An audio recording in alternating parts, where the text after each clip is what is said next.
पंतप्रधान नरेंद्र मोदी उद्या नागपूरच्या दौऱ्यावर येणार आहेत। दौऱ्यादरम्यान मोदी दीक्षाभूमीला भेट देतील। याआधी 2017 साली पंतप्रधान मोदी दीक्षाभूमीत आले होते, त्यानंतर त्यांची आताची ही दुसरी भेट आहे। दरम्यान मोदींच्या दौऱ्याच्या पार्श्वभूमीवर दीक्षाभूमी परिसरात जय्यत तयारी केली आहे। पंतप्रधान मोदींच्या नागपूर दौऱ्यावर वडेट्टीवारांनी टीका केली आहे। मोदींचा आस्थाकडे प्रवास सुरू झाला असून संघाच्या करिश्म्यामुळे विजय मिळाल्याचं मोदींना पटलं असावं, असा टोला वडेट्टीवारांनी लगावलाय। तुळजापूर ड्रग्ज प्रकरणामध्ये मुख्यमंत्री देवेंद्र फडणवीसांनी कठोर भूमिका मांडली। ड्रग्ज तस्करी प्रकरणात याआधी देखील कारवाई केली आहे आणि आताही कडक कारवाई केली असून यात कुणालाच सोडणार नसल्याचा इशारा फडणवीसांनी दिलाय।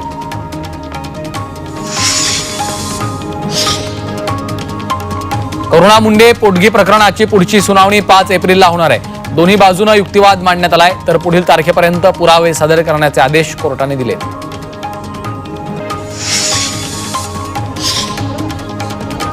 शेतकरी कर्जमाफी मुद्द्यावरनं काँग्रेसनं सरकारवर हल्लाबोल केला। सरकारला आश्वासनांचा विसर पडला असून फक्त मतांसाठी आश्वासनं दिली आहेत असा घणाघात वडेट्टीवारांनी केला। तर शेतकरी धडा शिकवल्याशिवाय राहणार नाहीत असा इशारा देखील त्यांनी दिलाय।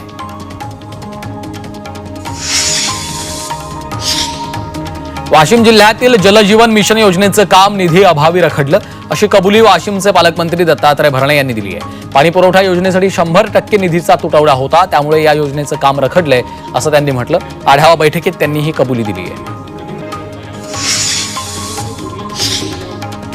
मुंबईतल्या वाढत्या प्रदूषणावर नागरिक संवाद बैठक घेण्यात आली आहे। या बैठकीमध्ये पर्यावरणीय चिंतनेवर चर्चा केली। या बैठकीला खासदार मिलिंद देवरा आणि MPCB अध्यक्ष सिद्धेश कदम उपस्थित होते।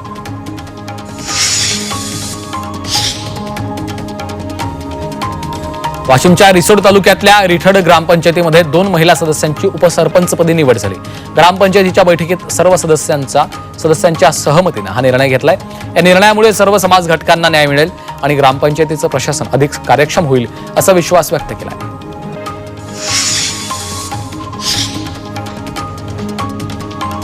उपमुख्यमंत्री अजित पवारांनी वढू तुळापूरमध्ये जाऊन छत्रपती संभाजी महाराजांना अभिवादन केलं। आज महाराजांची 336वी पुण्यतिथी आहे। या निमित्तानं अजित पवार महाराजांच्या चरणी नतमस्तक झाले। शिर्डीमध्ये साई मंदिर कर्मचाऱ्यांना गुढीपाडव्यानिमित्तानं किराणा मालासह साखरेच्या गाठीचं वाटप केलं। साईबाबा एम्प्लॉईज सोसायटीनं हजारो कर्मचाऱ्यांचा गुढीपाडवा गोड करण्यासाठी किटचं वाटप सुरू केलंय। माजी खासदार सुजय विखे पाटील यांच्या हस्ते वाटपाचा कार्यक्रम पार पडलाय।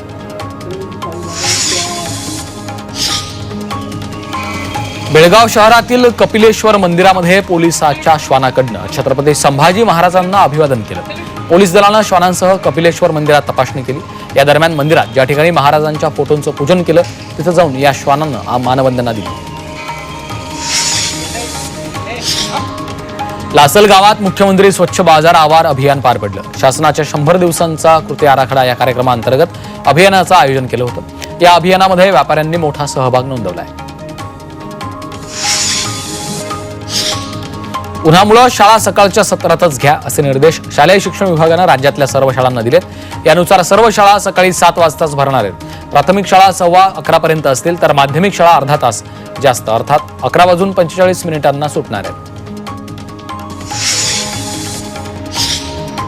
डोंबिवलीत गुढीपाडवा स्वागत यात्रेसाठी वाहतूक मार्गात मोठा बदल केलाय। उद्या श्री गणेश मंदिर संस्थानच्या वतीनं शोभायात्रा काढण्यात येणार आहे। ही यात्रा कान्होजी जेधे मैदान इथून सुरू होऊन फडके रोड मार्गे अप्पा दातार चौकामध्ये सांगता होईल। त्यामुळे वाहनधारकांनी Thakurli, Nehru road, Tilak road, Mahatma Phule road, बावनचाळ आणि मानपाडा रोडनं प्रवास करण्याचा सल्ला दिलाय। मुंबईतील गोरेगाव स्थानकावरील पादचारी पूल 6 महिन्यांसाठी बंद राहणार आहे। या पादचारी पुलाच्या जागेवर नवीन पूल बांधण्यात येणार आहे। त्यामुळे हा पूल 2 एप्रिल पासून पुढील 6 महिन्यांसाठी बंद असेल। वाशिम जिल्हा पोलीस दलामध्ये अत्याधुनिक 2 कॅमेरे असलेली सर्व्हेलन्स व्हॅन दाखल झाली। यामध्ये CCTV, PTZ camera, thermal imaging कॅमेरे तसंच GPS यंत्रणा बसवण्यात आली आहे। या माध्यमातून घटनास्थळाचं चित्रीकरण करून तपासासाठी महत्त्वपूर्ण माहिती मिळवता येणार आहे।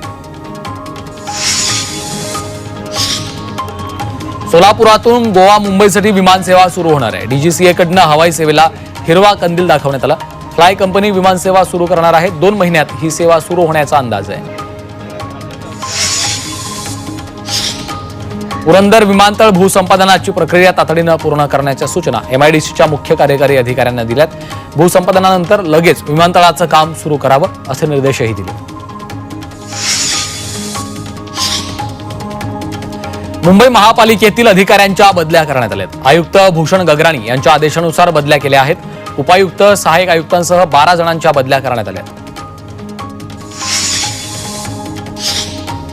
केंद्रीय कर्मचाऱ्यांच्या महागाई भत्त्यात 2% वाढ करण्याचा निर्णय केंद्रीय मंत्रिमंडळानं घेतला.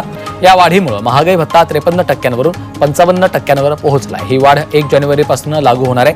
याचा सुमारे 48 लाख केंद्रीय कर्मचारी आणि 66 लाख निवृत्तीधारकांना फायदा होणार आहे. महावितरण कंपनीची वीज 10% स्वस्त होणार आहे. त्यामुळे घरगुती ग्राहकांना दिलासा मिळणार आहे. महावितरण कंपनीनं महाराष्ट्र राज्य वीज नियामक आयोगाकडे वीज दर कपातीचा प्रस्ताव सादर केला होता. या प्रस्तावावर सुनावणी झाल्यानंतर महाराष्ट्र राज्य वीज नियामक आयोगानं वीज दर निश्चितीचे आदेश जारी केलेत.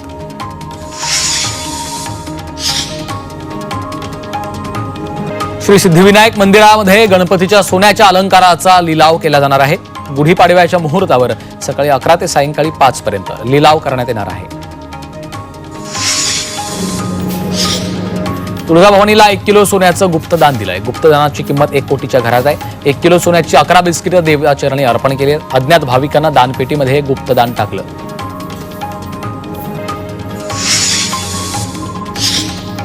नाशिकच्या गोदाघाट परिसरामध्ये नववर्षाच्या स्वागतासाठी महारांगोळी काढण्यात आली.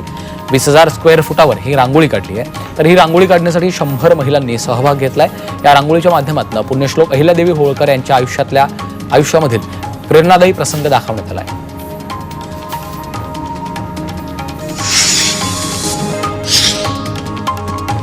मुंबईतल्या धरणांचा पाणीसाठा 37% शिल्लक राहिलाय. उष्णतेमुळे पाण्याच्या बाष्पीभवनाचा वेग वाढल्यानं पाण्यामध्ये घट झाली. त्यामुळे मुंबईकरांना पाणी टंचाई होण्याची शक्यता आहे. धुळे MIDC परिसरातनं तब्बल 300 किलो भेसळयुक्त पनीर जप्त केलं. धुळे पोलिसांच्या स्थानिक गुन्हे शाखेनं मोठी कारवाई केली. पनीर बनवताना दूध पावडर आणि केमिकलचा वापर केला जात होता. या प्रकरणी पोलिसांचा अधिक तपास सुरू आहे.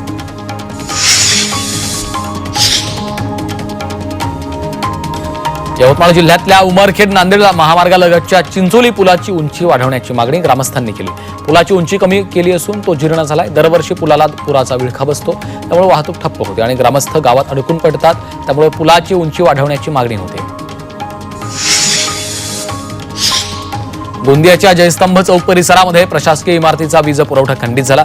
या इमारतीचं 2,67,000 रुपयांचं वीज बिल थकीत आहे. त्यामुळे महावितरणनं वीज पुरवठा खंडित केलाय.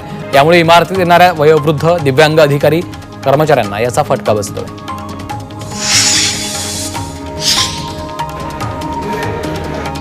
बेळगावात निवृत्त सरकारी अधिकाऱ्यानं आत्महत्या केली. डिजिटल अरेस्टला घाबरून अधिकाऱ्यानं जीवन संपवलं. डायगो नाझरथे यांनी पत्नीसह आत्महत्या केली आहे. नाझरथे हे महाराष्ट्र सचिवालयातनं निवृत्त झाले होते.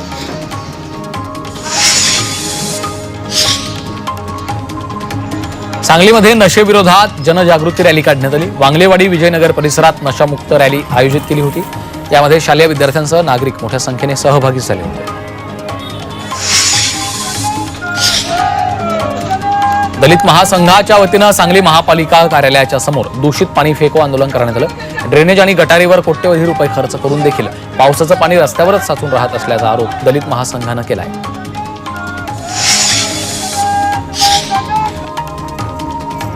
लोकसभा आणि राज्यसभेच्या खासदारांच्या पगारात 24% वाढ करण्यात आली आहे. या विरोधात धुळे जिल्ह्यात आंदोलन करण्यात आलं. धुळ्यातील तरुणांनी भीक मागो आंदोलन करत खासदारांच्या पगारवाढीचा निर्णय रद्द करण्याची मागणी केली आहे. धुळ्यामध्ये पायी चालणाऱ्या महिलेच्या हातातून मोबाईल हिसकावून फरार झालेल्या चोरट्याला जेरबंद करण्यात आलं. त्याच्याकडनं 65,000चा मोबाईल आणि आधार कार्ड जप्त करण्यात आले. शहरातील 100 फुटी रोडवर राहणाऱ्या मोहम्मद अन्सारी याला ताब्यात घेतलं. रायगडच्या रोह्यात सोनसाखळी चोरणारे बंटी बबली गजाआड झाले. त्यांनी दुचाकीवरून येऊन महिलेच्या गळ्यातील 3 तोळ्याची सोन्याची साखळी हिसकावली होती. या प्रकरणी रोहा पोलिसांनी नाकाबंदी करून दोघांना ताब्यात घेतलंय. नवी मुंबईतल्या नेरूळमध्ये महाविद्यालयातील विश्रांतीगृहात एका वाहन चालकाचा मृतदेह आढळलाय. महाविद्यालयात दुर्गंधी पसरल्यानंतर ही घटना उघडकीस आली. तर या व्यक्तीचा हृदयविकारामुळे मृत्यू झाल्याचं समोर आलंय. त्यामुळे पोलिसांनी अकस्मात मृत्यूची नोंद केली आहे. पनवेलमधील पुष्पक नगरात पिस्तूल जिवंत काडतूस बाळगल्याप्रकरणी कारवाई करण्यात आली। या कारवाईत आरोपीकडनं एक पिस्तूल, 4 जिवंत काडतूस आणि एक कार जप्त केली आहे। या प्रकरणी 3 जणांविरोधात गुन्हा दाखल करून त्यांना अटक केली आहे। नांदेडमध्ये एका मुख्याध्यापकानं शाळेतल्या मुलीला अश्लील व्हिडिओ पाठवल्याचा प्रकार समोर आला। पीडित मुलीच्या कुटुंबियांनी पोलिसांमध्ये तक्रार केली। त्यानुसार पोलिसांनी गुन्हा दाखल केला। मात्र गुन्हा दाखल होताच मुख्याध्यापकानं विष पिऊन आत्महत्या केली आहे। सांगलीच्या विटामध्ये 2 बाईक चोरांना पोलिसांनी अटक केली आहे। त्यांच्याकडनं 4.25 लाखांच्या बाईक जप्त केल्यात। सांगली, कोल्हापूर आणि सातारा जिल्ह्यातनं चोरटे बाईक चोरी करत असल्याचं तपासात उघड झालंय।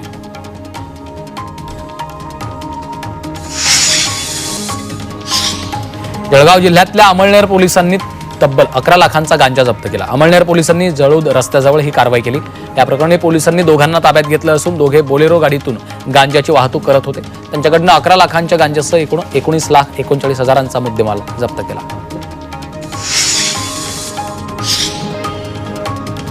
बलात्कार प्रकरणामध्ये जन्मठेपेची शिक्षा भोगत असलेल्या स्वयंघोषित धर्मगुरू आसारामला गुजरात हायकोर्टानं दिलासा दिला। आसाराम बापूच्या अंतरिम जामिनाची मुदत 3 महिन्यांनी वाढवली आहे। वैद्यकीय कारणासाठी सुप्रीम कोर्टाने आसारामला 31 मार्चपर्यंत अंतरिम जामीन मंजूर केला होता। सध्या तो राजस्थानमधील जोधपूर इथं आयुर्वेदिक उपचार घेतोय।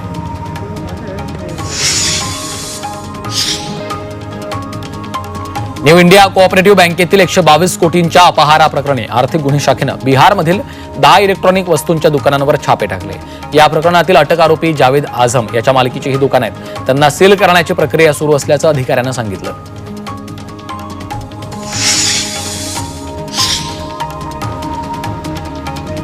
अकोला शहरातील अशोक वाटिका चौक परिसरात एका कारला प्रवासी वाहतूक करणाऱ्या 4 चाकी गाडीनं जोरदार धडक दिली। प्रवासी वाहतूक करणाऱ्या गाडी चालकाचं नियंत्रण सुटल्यानं समोरून येणाऱ्या खासगी 4 चाकी गाडीला जोरदार धडक दिली आहे। या अपघातामध्ये दोन्ही गाडीचं नुकसान झालं असून कुठलीही जीवितहानी झाली नाहीये। नाशिकच्या येवल्यातील राजापुरात 50 फूट खोल विहिरीत हरिण पडली आहे। यावेळी एका शेतकऱ्याला विहिरीत हरिण पडल्याचं लक्षात येता त्यानं वनविभागाला माहिती दिली। त्यामुळे वनविभागानं स्थानिक शेतकऱ्यांच्या मदतीनं हरणाला जीवनदान दिलंय।